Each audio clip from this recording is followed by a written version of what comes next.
আরজি করের নির্যাতিতার বাবা মায়ের আবেদন আপাতত গ্রহণ করলেন না বিচারপতি তীর্থঙ্কর ঘোষ।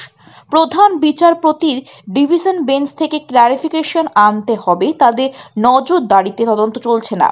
ডিভিশন বেঞ্চ যদি বলে এই তদন্তে নজরদারি করছে না এবং মামলা শোনার অধিকার সিঙ্গেল বেঞ্চের আছে, তাহলে এই মামলার শুনানি গ্রহণ করবে বিচারপতি তীর্থঙ্কর ঘোষের সিঙ্গেল বেঞ্চ। কারণ সুপ্রিম কোর্ট এবং হাইকোর্টের ডিভিশন বেঞ্চে তদন্ত সংক্রান্ত রিপোর্ট জমা করেছে সিবিআই। 15ই জানুয়ারির মধ্যে ডিভিশন বেঞ্চের থেকে ক্লারিফিকেশন আনতে হবে। 15ই জানুয়ারি পরবর্তী শুনানি। আমরা সুবিচারের জন্য যা যা করতে হয়, যত দূর যেতে হয় আমরা যাব, ব্যাস এটাই হচ্ছে আমাদের মেইন কথা।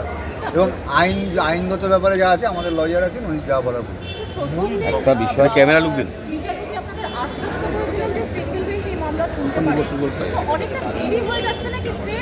সে হোক দেরি হোক, আমরা ধৈর্য ধরবো এবং আমাদের জীবনে এটাই লক্ষ্য, আর কোনো লক্ষ্য নেই। আমরা সুবিচার যেভাবে হোক তাদের কীভাবে আসছে আমাদের দেখা দরকার।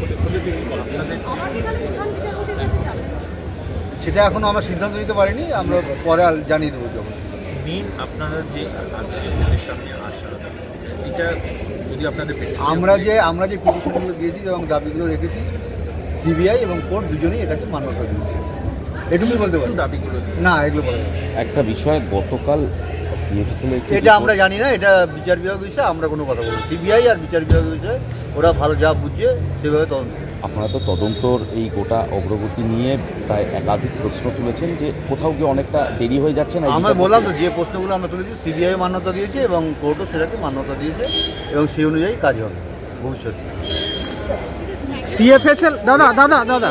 সিএফএসএল রিপোর্ট সামনে এসেছে, যেখানে সেটা আমরা জানি না এবং এ বিষয়ে আমরা কোনো মন্তব্য করব না। আপনাদের এটা সিবিআই বিষয় এবং কোর্টের বিষয়, তারা ভালো।